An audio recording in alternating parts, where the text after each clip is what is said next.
First ನಾನು ಹೋದ್ದು Saudi Arabia ಅಂತ. ನಾನು ಹೋಟ್ಲಲ್ಲಿ ಇಲ್ಲಿ ಕೆಲಸ ಮಾಡುವಾಗ ಯಾರೋ ಹೇಳಿದ್ರು ನಾನು ಕಂಪ್ನಿಯಲ್ಲಿ ಕೆಲಸ ಮಾಡ್ತಿದ್ದೆ, ಹೋಟ್ಲಲ್ಲಿ ಕೆಲಸ ಮಾಡಿದ್ರೆ ಅಲ್ಲಿ ಊಟ ತಿಂಡಿ ಎಲ್ಲ ಏನು ತೊಂದರೆ ಆಗೋದಿಲ್ಲ ಅಂತ. ನಾನು ಹೋಟೆಲ್ ಜಾಯಿನ್ ಮಾಡಿದೆ, ರೆಸ್ಟೋರೆಂಟಲ್ಲಿ ಕೆಲಸ ಮಾಡ್ತಿದ್ದೆ. ಆವಾಗ ಒಬ್ಬ ಯುರೋಪಿಯನ್ನಿಗೆ ನಾನು ಸರ್ವಿಸ್ ಮಾಡ್ತಿದ್ದೆ. ಅವನಿಗೇನೋ ನನ್ನ ಮೇಲೆ ನನ್ನ ನೋಡಿ ಏನೋ ಕರುಣೆ ಬಂದಿರಬಹುದು. ನನ್ನ ಹತ್ರ ಕೇಳಿದ, do you have a passport? ನಾನು ಹೇಳಿದೆ, yes sir, I have a passport. I am trying to go to abroad. He said, come to my office ಅಂತ ನನ್ನ ಕಾರ್ಡ್ ಕೊಟ್ಬಿಟ್ಟ. ನೆಕ್ಸ್ಟ್ ಡೇ ಅವ್ರ ಆಫೀಸಿಗೆ ಹೋದೆ ನಾನು. ಅವ್ರ ಅಸಿಸ್ಟೆಂಟ್ ಅನ್ನು ಕರೆದ್ರು. ಈ ಹುಡುಗನ್ನು ನೋಡ್ ಮರ, ಇವನು ಹೊರಗೆ ಕಳಿಸ್ಬೇಕು. ನನ್ನ ಹತ್ರ ಹೇಳಿದ್ರು, ನೀನು ರಿಸೈನ್ ಮಾಡು. ಅವರು ಅಸಿಸ್ಟೆಂಟಿಗೆ ಹೇಳಿದ್ರು, ಇವನಿಗೆ ಪ್ರತಿ ವಾರ ಸಂಬಳ ಕೊಡು ಇಂತಿಷ್ಟ, 200 ರೂಪಾಯಿ ಏನೋ ಸಂಬಳ ಇತ್ತು. ಅವನು ಹೋಗೋ ತನಕ ಇವನಿಗೆ ಕೊಟ್ಟುಬಿಡು. ಸೊ 200 ರೂಪಾಯಿ ಸಂಬಳ ನನಗೆ ಪ್ರತಿ ವಾರ ಸಿಗ್ತಿತ್ತು. ನಾನು ರಿಸೈನ್ ಮಾಡಲಿಲ್ಲ. ನಾನು ಅವ್ರಿಗೆ ಹೇಳಿದೆ, ನಾನು ರಿಸೈನ್ ಮಾಡ್ತೇನೆ ಅಂತ. ಅವ್ರು ಹೇಳಿದ್ರು, ಏನೇ ಇರಲಿ ನೀನು ಸಂಬಳ ತಗೋ, 200 ರೂಪಾಯಿ ಸಂಬಳ ಪ್ರತಿ ವೀಕ್ ಬಂದು ಇಲ್ಲಿ ಕಲೆಕ್ಟ್ ಮಾಡಿ ಹೋಗೋ ತನಕ ಅಂತ. ಅದೇ ರೀತಿ ನಾನು 4-5 ತಿಂಗಳು ಅವ್ರು ಸಂಬಳ ಕೊಟ್ಟರು. 5 ತಿಂಗಳ ನಂತರ ನನ್ನ ವೀಸಾ ಬಂತು. ಸೌದಿಗೆ ಹೋದೆ ನಾನು. ಸೌದಿಯಲ್ಲಿ ನನಗೆ ಅವ್ರು ಆ ಟೈಮಲ್ಲಿ ಜಾಬ್ ಕೊಟ್ಟರು, ಅಸಿಸ್ಟೆಂಟ್ ಸ್ಟೋರ್ ಕೀಪರ್ ಅಂತ, ಸ್ಟೋರ್ ಕೀಪರ್ ತರ, ಸ್ಟೋರ್ ಹೆಲ್ಪರ್ ತರ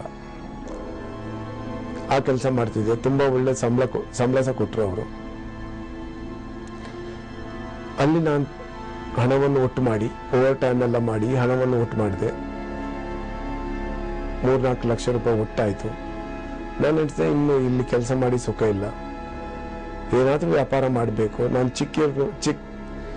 ಚಿಕ್ಕವನಿರುವಾಗ್ಲೂ ನನ್ನ ಇದೇ ಇಚ್ಛೆ, ನಾನು ವ್ಯಾಪಾರ ಮಾಡ್ಬೇಕಂತ. ಎಲ್ಲರೂ ವ್ಯಾಪಾರಸ್ಥರು, ನಾವ್ ಯಾಕೆ ವ್ಯಾಪಾರಸ್ಥರಲ್ಲ ಅಂತ ನನ್ನ ತಾಯಿ ಹತ್ರ ನಾನು ಯಾವಾಗ್ಲೂ ಹೇಳ್ತಿದ್ದೇನೆ. ಎಲ್ಲರಿಗೂ ವ್ಯಾಪಾರ ಇದೆ, ನಾವ್ ಯಾಕೆ ವ್ಯಾಪಾರ ಆಗೋದಿಲ್ಲ ಅಂತ. ನನ್ನ ತಾಯಿ ಹೇಳ್ತಿದ್ರು, ನಮ್ಮ ಹತ್ರ ಹಣ ಇಲ್ಲ, ವ್ಯಾಪಾರ ಮಾಡ್ಲಿಕ್ಕೆ ಆಗೋದಿಲ್ಲ, ಹಣ ಬೇಕು ವ್ಯಾಪಾರ ಮಾಡ್ಲಿಕ್ಕಂತ. ನಾನು ಬಾಂಬೆಗೆ ಬಂದೆ. ನರಿಬನ್ ಪಾಯಿಂಟ್ ಅಲ್ಲಿ ಒಂದು ಜ್ಯೂಸ್ ಕೌಂಟರ್ ಒಂದು ಓಪನ್ ಮಾಡಿದೆ, ರೆಂಟಿಗೆ ಜಾಗ ತಗೊಂಡು. ಆದ್ರೆ ಅದರಲ್ಲಿ ಬಿಸ್ನೆಸ್ ಸಕ್ಸಸ್ ಆಗಲಿಲ್ಲ. ಮತ್ ಪುನಃ ನಾನು ವಾಪಸ್ ಅಬುದಾಬಿಗೆ ಹೋಗ್ಲಿಕ್ಕೆ ಇಂಟರ್ವ್ಯೂ ಕೊಟ್ಟೆ. ನಾನು ಅಪ್ಲೈ ಮಾಡಿದ್ದು ರೆಸ್ಟೋರೆಂಟ್ ಮ್ಯಾನೇಜರ್ ಅಂತ. ಇಂಟರ್ವ್ಯೂಗೆ ಹೋಗುವಾಗ ಅವ್ರು ಹೇಳಿದ್ರು, ರೆಸ್ಟೋರೆಂಟ್ ಮ್ಯಾನೇಜರ್ ಜಾಬ್ ಇಲ್ಲ, ಎಲ್ಲ ಫುಲ್ ಆಯ್ತು. ನಾನು ಹೇಳಿದೆ, ಸರ್ ಯಾವ ಜಾಬ್ ಇದೆ? ಟೀ ಬಾಯ್ ಜಾಬ್ ಇದೆ, ಬೇಕಾ ನಿನ್ಗೆ? ನಾನು ಹೇಳಿದೆ, ಆಯ್ತು ಸರ್ ಕೊಡಿ ಅಂತ. ಆ ಇಂಗ್ಲಿಷ್ ಮನ್ಸ ಹೇಳಿದ, are you crazy? Why you are going to this job? You are already have experience in restaurant supervisor and managers. ನಾನು ಹೇಳ್ದೆ ಅವನಿಗೆ, ನನ್ನ ನಸೀಬ ಸರ್, ಅಲ್ಲಿ ನಾನು ಒಳ್ಳೆ ಕೆಲಸ ಮಾಡಿದ್ರೆ I can become again a manager. It's not a difficult task. I will prove myself there again, but I wanted to get out of here. So ನಾನು ಅಲ್ಲಿ ಹೋಗಿ ಟೀ ಬಾಯ್ ಕೆಲಸ ಮಾಡ್ತಿದ್ದೆ. 6 ತಿಂಗಳು ಮಾಡಿದೆ. ಪ್ರಮೋಷನ್ ಆಯ್ತು, ಸೂಪರ್ವೈಸರ್ ಲೆವೆಲ್ ಆಯ್ತು.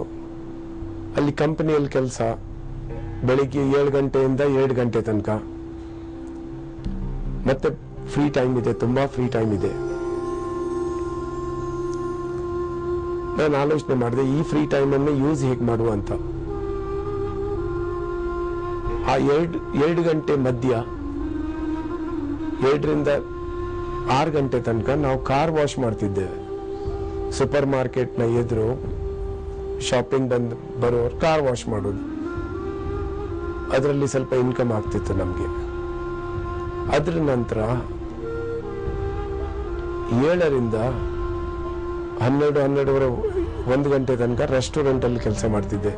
ಒಂದು ಇಟಾಲಿಯನ್ ರೆಸ್ಟೋರೆಂಟಲ್ಲಿ ಅಬುದಾಬಿಯಲ್ಲಿ. ಈ ರೀತಿ ಮಾಡಿ ತಿಂಗಳಿಗೆ ಹೇಗಾದರೂ ಮಾಡಿ ನಾನು 5-6 ಸಾವಿರ ದಿರಂ ತನಕ, ಅಂದರೆ ಇವತ್ತಿನ 60-70 ಸಾವಿರ ಒಟ್ಟು ಮಾಡ್ತಿದ್ದೆ. ನನ್ನ ಇಂಟೆನ್ಷನ್ ಒಂದೇ, ಅಂದರೆ ಹೇಗಾದರೂ ಮಾಡಿ ನಾನು ಹಣ ಒಟ್ಟು ಮಾಡಬೇಕು, ವ್ಯಾಪಾರವನ್ನು ಮಾಡಬೇಕು. Without the capital I cannot start the business. So ಅಲ್ಲಿ 2-3 ವರ್ಷ ತನಕ ನಾನು ಕೆಲಸ ಮಾಡಿದೆ. ದುಬೈ ಬಂದೆ. ದುಬೈಯಲ್ಲಿ ವ್ಯಾಪಾರದ, ಆವಾಗ Dubai is a trading city. Trading ತುಂಬ ಬೂಮಿಂಗ್ ಆಗ್ತಾ ಇತ್ತು. ಅಲ್ಲಿ ರೆಸ್ಟೋರೆಂಟ್ ಬಿಸ್ನೆಸ್ ಚಾಲು ಮಾಡಿದೆ. ಸ್ವಲ್ಪ ಫ್ರೆಂಡ್ಸ್ ಹತ್ರ ಹಣ ತಗೊಂಡೆ, ಎಲ್ಲ ಲೋನ್ ತಗೊಂಡು ಫಸ್ಟ್ ರೆಸ್ಟೋರೆಂಟ್ ಮಾಡಿದೆ. ಅದರಲ್ಲಿ ತುಂಬ ಸಕ್ಸಸ್ ಆಯಿತು. ಆ ಟೈಮಲ್ಲಿ ಅಲ್ಲಿ ಹೋಟ್ಲ್ ಇರಲಿಲ್ಲ, 3 ಸ್ಟಾರ್. ಫಸ್ಟ್ 3 ಸ್ಟಾರ್ ಹೋಟ್ಲ್ ನಾನು ಓಪನ್ ಮಾಡಿದ್ದು ದುಬೈಯಲ್ಲಿ. So it was like booming period. ನನ್ನ wife always supported me. They always stand behind me whenever there is a difficult ಇತ್ತು ಲೈಫಲ್ಲಿ. ಯಾವಾಗಲೂ ಡಿಫಿಕಲ್ಟ್ ಸಣ್ಣ ಪುಟ್ಟ ಬರ್ತಾ ಇರ್ತದೆ. ಆ ಟೈಮಲ್ಲಿ ಅವರು ಯಾವಾಗಲೂ ನನ್ನ ಹಿಂದೆ ನಿಂತ್ಕೊಂಡಿದ್ರು. ನನ್ನ ಮಕ್ಕಳು ದೊಡ್ಡವರಾಗ್ತಾ ಇದ್ದಾರೆ,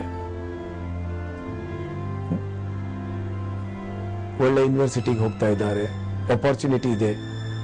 ನಾನು ನನ್ನ ತಾಯಿಗೆ ಹೇಳ್ತಾ ಇದ್ದೆ, ನಮ್ಮ ಹತ್ರ ಹಣ ಇರಲಿಲ್ಲ, ಒಳ್ಳೆ ಯೂನಿವರ್ಸಿಟಿಗೆ ಹೋಗುವ ನಮ್ಮ ನಸೀಬ್ ಇರಲಿಲ್ಲ. ನನ್ನ ಮಕ್ಕಳ ಹತ್ರ ನಾನು ಅದೇ ಹೇಳೋದು, ನಿಮ್ಮ ತಂದೆ ಹತ್ರ ಹಣ ಇದೆ, ಎಲ್ಲ ಫೆಸಿಲಿಟಿ ಇದೆ, ಒಳ್ಳೆ ಯೂನಿವರ್ಸಿಟಿಗೆ ಹೋಗಿ ಅಂತ. ಆದ್ರೆ ಹೋಗ್ತಾ ಇದ್ದಾರೆ. ನನ್ನ ಒಬ್ಬ ಮಗ ಲಂಡನ್ ಅಲ್ಲಿ ಕಲಿತಾ ಇದ್ದಾನೆ, ಒಂದು ಕಿಂಗ್ಸ್ ಕಾಲೇಜಲ್ಲಿ ಅಡ್ಮಿಷನ್ ತಗೊಂಡಿದ್ದಾನೆ. ಮತ್ತೊಂದು ಮಗ ಟಲ್ಸಾ ಅಂತ ಅಮೆರಿಕದಲ್ಲಿ ಒಂದು ಕಾಲೇಜ್ ಇದೆ, ಅಲ್ಲಿ ಕಲಿತಾ ಇದ್ದಾನೆ. ಮತ್ತೊಂದು ಮಗನು ಅಮೆರಿಕದಲ್ಲಿ ಅಡ್ಮಿಷನ್ ಟ್ರೈ ಮಾಡ್ತಾ ಇದ್ದಾನೆ. ನನ್ನ ಮಗಳು ಅಬುದಾಬಿಯಲ್ಲಿ ಕಲಿತಾ ಇದ್ದಾಳೆ.